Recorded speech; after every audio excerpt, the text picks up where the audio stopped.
warahmatullahi wabarakatuh. Halo anak-anak semuanya. Ibu harap kalian dalam keadaan sehat selalu dan tetap semangat belajarnya. Selamat datang di kelas IPA. Kelas IPA asik dan menyenangkan. Adapun materi kita kali ini adalah tentang gerak pada tumbuhan. Untuk mengawali perjumpaan kita pada hari ini, kita awali dengan membaca basmalah. Bismillahirrahmanirrahim. Nah, adapun kompetensi dasar dan tujuan pembelajaran kita pada hari ini adalah sebagai berikut.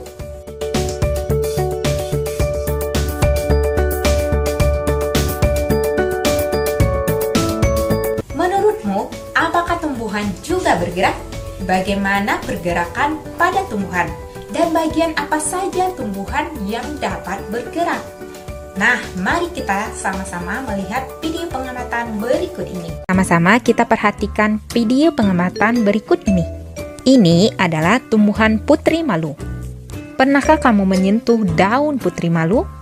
Apa yang terjadi jika daunnya disentuh? Kemudian kalian pasti penasaran bagaimana daun putri malu dapat menutup. Ketika daun putri malu dikenai rangsangan, akan terjadi aliran air dan ion pada bagian ketiak daun. Adanya aliran air ini menyebabkan kadar air pada ketiak daun berkurang sehingga tekanannya mengecil. Akibatnya, daun putri malu akan menutup dan tampak seperti layu. Nah, dapat kita simpulkan dari hasil pengamatan daun putri malu tadi bahwa tumbuhan putri malu juga dapat bergerak. Apakah tumbuhan lain juga bergerak? Bagaimana pergerakan pada tumbuhan? Gerakan apa saja pada tumbuhan tersebut? Nah, untuk menjawab pertanyaan tersebut, mari kita bahas tentang materi ini, tentang gerak pada tumbuhan dengan penuh semangat. Adapun sistem gerak pada tumbuhan yang pertama yaitu gerak endonom. Gerak yang disebabkan oleh faktor dalam atau oleh tumbuhan itu sendiri. Contohnya, gerak mengalirnya sitoplasma.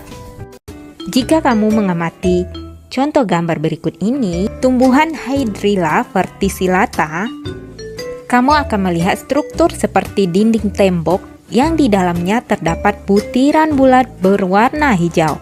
Struktur seperti tembok tersebut merupakan sel daun. Sel daun tersebut terdapat cairan yang disebut dengan sitoplasma. Dalam sitoplasma terdapat butiran bulat berwarna hijau yang disebut juga dengan kloroplas.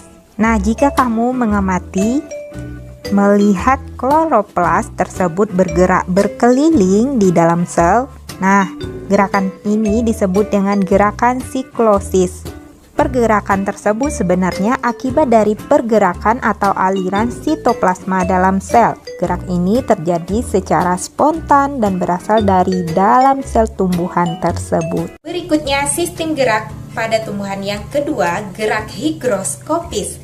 Bergerak karena pengaruh kadar air. Contohnya, pecahnya buah polong-polong, kacang kedelai, kapas, dan lain sebagainya. Karena terjadi perubahan air di dalam sel secara tidak merata, sehingga membuat polong-polong tersebut terbuka. Berikutnya, gerak yang ketiga, gerak esionom. Gerak ini gerak tumbuhan yang disebabkan oleh rangsangan dari luar tubuh tumbuhan tersebut. Bisa jadi oleh faktor lingkungan sekitar. Ada 3 macam gerak esionom ini. Pertama, gerak tropisme. Kedua, gerak taksis. Ketiga, gerak nasti. Nah, mari kita pelajari ketiga jenis gerak esionom ini. Gerak yang pertama yaitu gerak gisme. Gerak ini terdiri dari gerak tigmotropisme. Gerak tigmotropisme ini gerak tumbuhan yang disebabkan sentuhan atau persinggungan. Contohnya di sini, melilitnya sulur tumbuhan pada sebatang kayu yang ditancapkan di dekatnya. Ini adalah tumbuhan labu siam. Video tersebut terlihat sulur-sulur yang melilit pada suatu tempat tumbuh atau persinggungan pada sebatang kayu yang di dekatnya. Berikutnya, gerak yang kedua, gerak taksis. Gerak yang dipengaruhi adanya rangsang cahaya. Adapun macam-macam gerak taksis ini terdiri dari fototaksis dan kemotaksis. Nah, kita akan bahas tentang gerak kemotaksis, yaitu gerak yang dipengaruhi oleh zat kimia. Contohnya di sini, gerak spermatozoa pada lumut dan paku.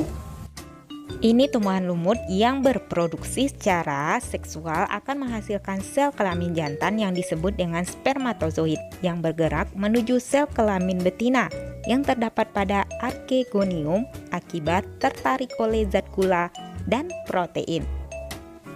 Bisa kalian cek pada gambar tersebut. Berikutnya gerak yang ketiga, gerak nasti. Gerak tubuh tumbuhan yang arah geraknya tidak dipengaruhi oleh arah datangnya rangsang, seperti gerak niktinasti. Gerak ini gerak nasti tumbuhan yang dipengaruhi adanya rangsang berupa kondisi siang hari dan kondisi malam hari. Contohnya mengucuknya daun lamtoro pada kondisi siang hari dan menjelang malam hari. Ini adalah tumbuhan lamtoro atau disebut juga dengan petai Cina. Daunnya akan membuka pada siang hari karena adanya rangsang berupa kondisi siang hari.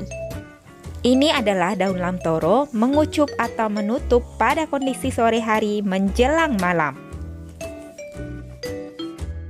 Bisa kalian lihat perbedaan pada foto tersebut. Gerak nasti berikutnya, gerak seismonasti. Gerak tumbuhan yang dipengaruhi oleh getaran atau sentuhan. Contohnya, menutupnya daun putri malu saat disentuh. Nah, mari kita lakukan percobaan atau pengamatan pada daun putri malu berikut ini. Adapun alat dan bahannya, pertama tumbuhan putri malu, kedua es batu, ketiga lilin atau korek api, keempat stopwatch atau jam tangan. Cara kerjanya bisa kalian cek sebagai berikut.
Sebagai bahan evaluasi, silakan kalian kerjakan percobaan tersebut dengan kelompok kalian. Tapi sebelum kalian mengerjakannya, jawab dulu pertanyaan soal refleksi berikut ini.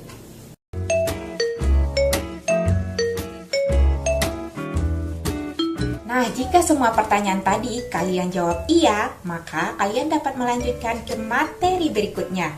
Nah, jika kalian ada pertanyaan tersebut kalian jawab tidak, maka kalian dapat mengulangi kembali materi tersebut. Oke anak-anak, selesai sudah materi kita kali ini. Jangan lupa untuk diulang-ulang materinya dan tetap semangat terus. Kita akhiri dengan Assalamualaikum warahmatullahi wabarakatuh.